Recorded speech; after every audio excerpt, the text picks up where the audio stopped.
Hello, everyone. Welcome to the Workplace Navigation Podcast. And my partner, Duane Nicholson, Transformation CEO extraordinaire. And we're dealing with a primary topic called why strategy fails on execution. And we've separated that into four contributing factors: lack of clarity, lack of alignment, lack of prioritization, lack of accountability, and lack of adaptability. We've covered so far in our first two episodes lack of clarity and lack of alignment, which leads us perfectly into our next category, which is lack of prioritization. I think these are one of the most overlooked reasons strategies fail, but prioritization in particular. Organizations usually don't fail because they have a lack of ideas. They fail because they want all these ideas to be implemented simultaneously. Lack of prioritization. So what we want to separate this into the problem, why it happens, the consequences, and remedies. I'd like to introduce this topic of lack of prioritization by saying that every strategic initiative seems to me to compete for the same priorities and resources. One is money, two, people, three, time, four, leadership, attention, five, organizational energy. Priority is singular, and the moment you have 20 priorities, you really don't have any. So with that, I'll turn it over to Duane. What's your feeling about this, Duane? How would you like to dive into this topic today? Oh, wow. I'm trying to think of the actual entry point that I want to take at this point. Two things come up. One, right now, this is Q3, and some organizations are preparing. And so, in that preparation, they're pulling together all their priorities and getting ready for true, planning come Q4. Depends on how what your calendar is for your organization. So that's one topic that when I think about priorities. And then the other topic is about things that happen after the planning. How do things, like you mentioned, it's you have these priorities, but what happens is more priorities come later. And so how do you shove that into the system that's there? And um, so those are two things that come to my mind on how to tackle this. And so, but I'd like to kind of start with planning as that's the next activity that's coming up. What are your thoughts? Do you agree on that approach, or you have some other thoughts? With regard to planning, Right, we're like a starting with tackling from planning. planning. Yeah, Yeah, absolutely. Starting with planning. My only thought with planning is that in my involvement with planning sessions, um, everyone comes in with a bias with right. planning. Like sales wants CRM improvements, IT wants more infrastructure, HR wants talent programs, finance wants cost reductions, operations wants automation. The CEO will approve anything, Yeah, everything. So everyone becomes overloaded, so you have to deal with that bias up front, I think, with regard to planning. So planning is loaded, I think. right. Yeah, and I think that this is the reason why this is the perfect topic to start out because when we talk about strategy failing in execution, the execution fails because we didn't do good planning. To your Mhm. point, you get executives in the same room, and there's one scenario where maybe everyone agrees. There's no discussion. It's just a list of things. Here's 20 things on a list. And you say, hey, this is our 20, this is our 2027 list of things that we want to plan. And everyone gets in the room. They weren't prepared. They didn't look at the document. They don't want to look bad in front of everyone. So they go ahead and say, okay, I agree with that list. Who knows what Mhm. their reason is? But to me, that's the worst one, right? Is no one showed up. No one was prepared, so you accepted the list as is. But in these planning meetings, it seems to me that the organizations focus on budgets, on money, Right, dollars, but they rarely estimate organizational capacity. So right, what happens is people become assigned at 110%, 140%, 180% capacity across multiple initiatives, and the math just doesn't work. Right. Or better yet is, okay, let's go ahead and say, okay, let's say that capacity is 110%. Well, did you associate a risk with it? Mhm. These are basic project management Exactly. principles, but did you take into consideration this is a risk? Well, once you have a risk, what do you have to do with the risk? You had to take that risk and then take it and go, what's the likelihood of impact? What, how big is the impact? Can you quantify that impact? And then Mm-hmm. from there, going, do you have someone who's actively monitoring that risk to ensure Hmm. that it doesn't materialize? So that, so this is a Well, great two point. two aspects of risk. One for severity of Right, risk. One would be impact, like you say. The other one is probability.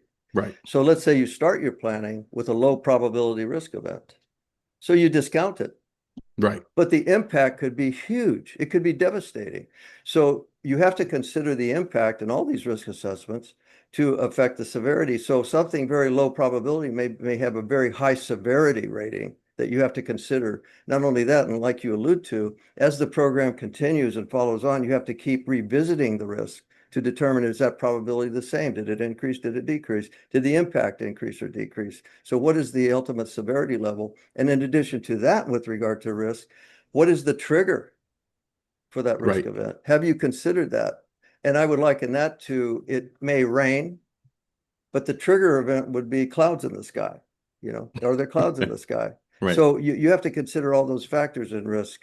And I think you bringing risk into the planning is just an excellent idea, because I don't think that's typically done that well. right.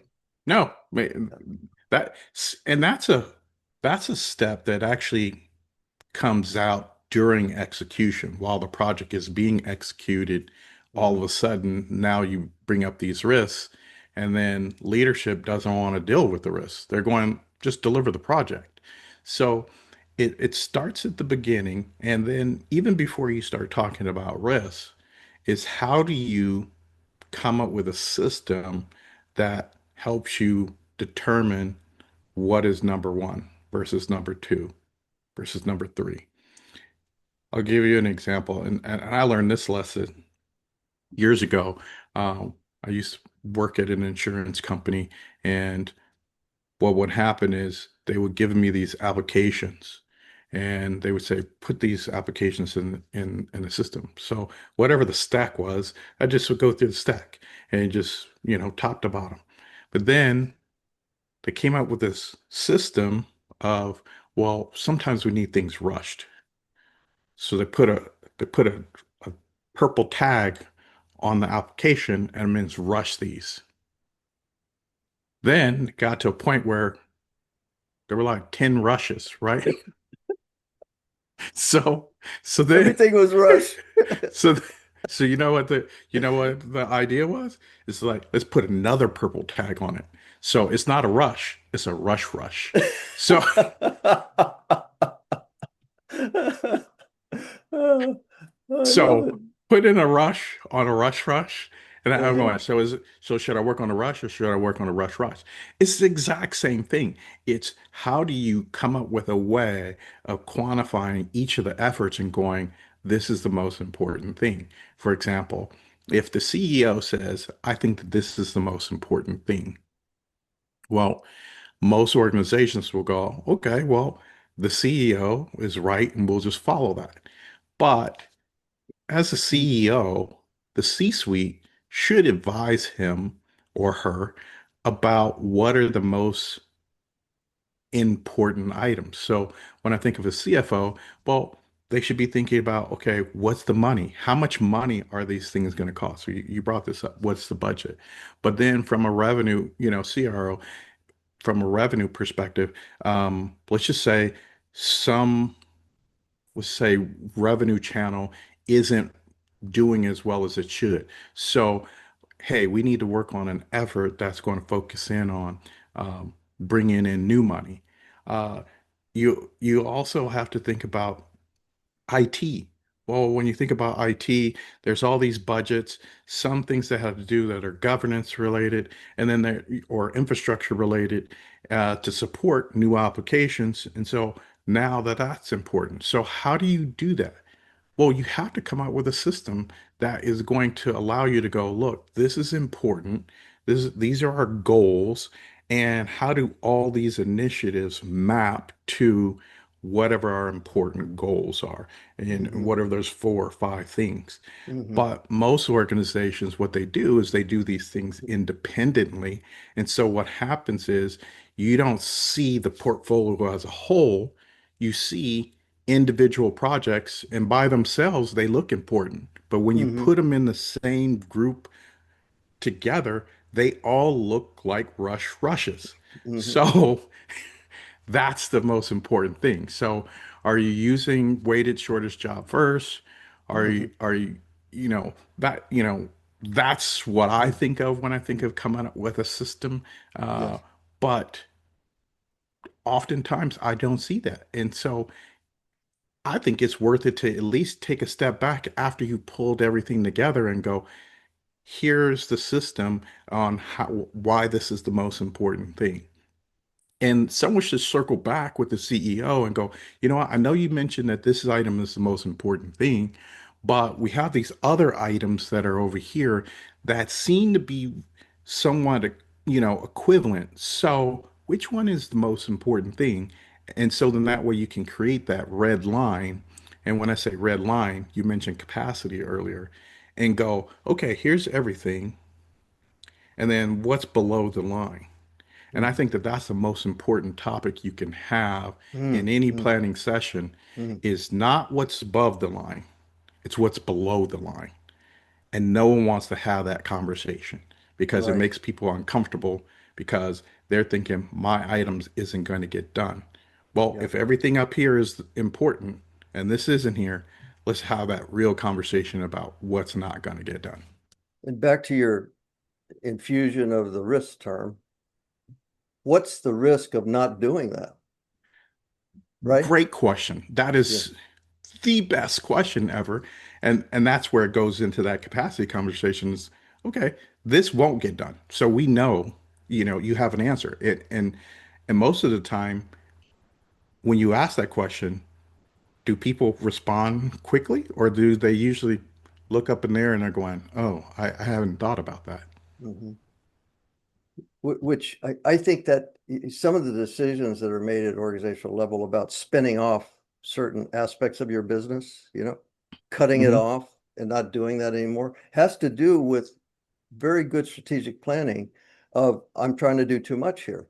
I can't Right, do what's under the line.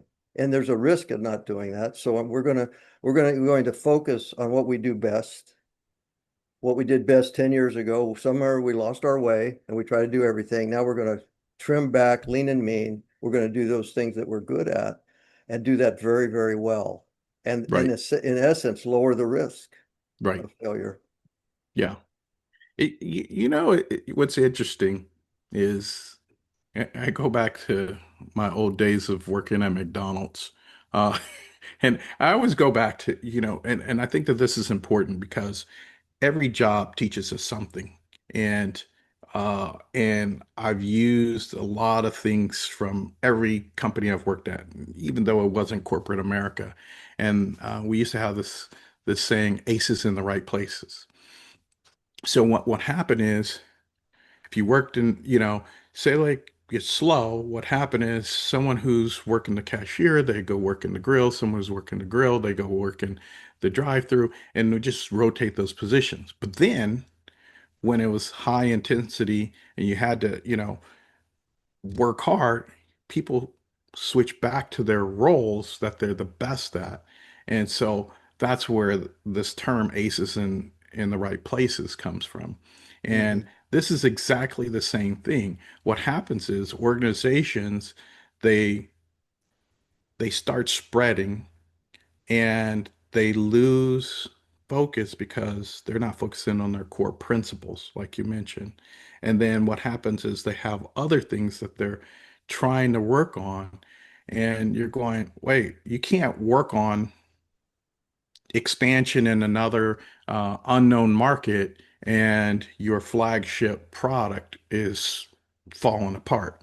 Mhm. Uh, so, to your point, it's about being focused and rather than trying to do 20 different things, let's, follow the Buffett rule, which is, you have got 30 things you need to work on. Take the top five, the other 25, throw them away because they're going to be distractions. Mhm. And taking a step back to our topic of why strategy fails on execution, with lack of prioritization, proper prioritization, it seems to me that everything becomes strategic. Everything. So software upgrade, strategic. New report, strategic. Office remodel, strategic. AI initiatives, strategic. Cost reductions are strategic. ERP upgrades, cybersecurity, mergers are all strategic. So everything becomes strategic, therefore nothing is. Hmm. Lack of prioritization just erases every kind of positive strategic thinking possible because everything gets meshed together and there's no delineation. And so how could you possibly prioritize when everything is strategic? True. Everything becomes important, everything Right. becomes important. So you have to bite the bullet, if you will, and determine what you can do and what you can't do. And then, like we were talking about before, resource management, being able to determine capacity as well as money. And once you do that, then you can start determining what you cannot do, what you cannot do, and what you can do. And that's the focus. What you can do then becomes the focus of your prioritizations. And then revisiting that, as we talked about before, regularly to determine, are the risk factors still in play? Is the money still there? Is the capacity shifted? Are organizations aligned? We talked about that. Our last podcast, the summary was just assume unalignment Right. and go from there. Well, assume lack of prioritization and go from there. That you have to revisit prioritization. What do you think? Right. No, I think that you're right. It's everything's a strategy, and there's assumed alignment. Like in the example that I provided is everyone's quiet in the room, so everyone walks away assuming everything is good. But we don't have good discussions about why this is the most important thing. We don't have discussions about um, like for example, I was working with the organization, and what we did was I needed to come up with something similar. What is the prioritization process? So we had all these internal projects. So we kind of looked at things and we go, okay, anything that was governance related, that was the number one priority. And I've been working in highly regulated environments for the past 20 plus years. And so there's always some type of governance item that you have to do, uh, meaning SEC wants something done or something that's related to the Department of Insurance, whatever that list is, where you have to comply. Because if you comply, um, you know, then you avoid getting fined. Well, sometimes the decision about um, compared to, okay, the regulated item versus the revenue item is how much revenue do you earn based on Mm-hmm. this new product? Let's just say you're Mm-hmm. going to make $1 million. Mm-hmm. Well, if you make $1 million, but you're only going to get fined $1,000, does that governance item win in the prioritization? I'm not saying break laws. What I'm Yeah. saying Yeah. is like, Right. let's do an analysis and ask the right Mm-hmm. questions to Mm-hmm. figure out, is Mm-hmm. it Mm-hmm. acceptable to take the hit on the fine so then that way we can finish this project and Yes. earn the million? Right. That's the question I would want to know and Right. make an informed decision, right? Mm-hmm. So what is that list? And we don't do that often. Then going back to it's not about the decision point in your planning sessions, in your budget planning sessions. It's after that. What are we doing afterwards that helps us stay aligned? That's the most important thing is, do you have regular forums? What's new that's been introduced? Come on, like AI came out of nowhere, and all of a sudden, most organizations are saying, all right, put AI, um, put sprinkle a little AI on it. Whatever you whatever you're doing, just sprinkle a little bit of AI on it. Well, you can't sprinkle a little bit of AI on it what happens is that's a distraction. So now everyone's going, I've got glitter all over the Yeah. place of Right. AI. The glitter of Exactly. AI, the glitter of AI is all over me. Yeah. It's all on I'm my, look how I shine. so, Yeah, I did so, AI. It must be perfect. yeah. I did So, AI. I did AI. yeah. So Well, that's all what they're doing. lack of prioritization to me, it represents this kind of input from the organization. You'll often hear too many meetings, Hmm. too many. I'm working on 12 projects. Everything's due on Friday. Yep. We're constantly firefighting. Our roadmaps keeps changing. No one finishes anything. So with there are no, but you'll hear this. Look at how much progress we've made. Well, if you're digging a well and water's 100 feet down, and you decide to dig 5 wells 20 feet, you're never going to make it. But you could always say, look at how much progress I've made. But it doesn't matter. We're not grading on a curve in business. It's pass or fail. Did you Right. make your goal or not?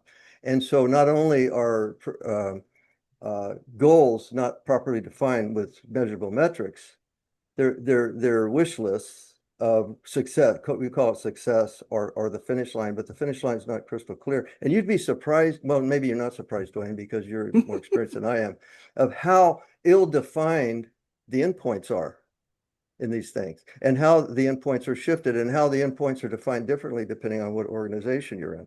But I think that the consequences of all this are burnout, context switching, delays, cost overruns, missed deadlines, lower quality, frustration from the organization of employees, executive disappointment, initiative fatigue. So you see people overworked and without accomplishing anything, without the quick wins that they need to motivate themselves to continue, to see hope, to see light at the end of the tunnel. So I think the difficult question that executives need to ask in prioritization is not what should we do, but what should we not do? Start Right. there. Start with the low hanging fruit of what you can remove to get the noise out of the way, and then stick with it. We can't do this. Let's stop talking about it. We can't do that. We don't have the resources for it. It's not that important to our organization. And then to what we talked about earlier, what's the risk of not doing everything? Let's put it through that filter, and then bring up just maybe 5 things to talk about rather than 25, Right. No, I think that's perfect. And I was talking to someone about a potential contract, and someone asked, you know, what systems or methods of prioritization do you use? And I talked about weighted shortage job first, and then I go, but sometimes it's as simple as just doing a Moscow analysis and Mm, saying, okay, yeah. must have, should have, could have, won't have. And that fits Mm. in that category of Excellent. won't have. And it's like, okay, very simple, no measurement required. And so now you move to that bucket of won't have. Now your list just got shorter. Yes, And to yes. your point, yeah. No, I So, think Duane, answer this because as a transformation CEO, you've seen this a lot, I'm sure. But you've got this dog of an initiative that's going nowhere, that's a drag on the organization. Why do they survive? Why do they keep going? Now, I have 3 things to postulate, but I'd like your input on it. Senior leaders sponsor them, okay? Influential departments push them, and nobody wants to disappoint executives. So I've got those 3 factors, but what have you ooh, seen? wow. Ooh. I look at it as, and I think your one and three are kind of in the same vein, which is someone has, a CEO or someone has a pet project. Mhm. And so what happens is resources get deferred to those efforts. Why? Because people want to work on the project that's going to give them the most visibility to the Mhm. CEO. Mhm. Mhm. So they're willing to do it, but at the same time, it's going to continue because the CEO is behind it, or whoever that senior leader is. And this is common.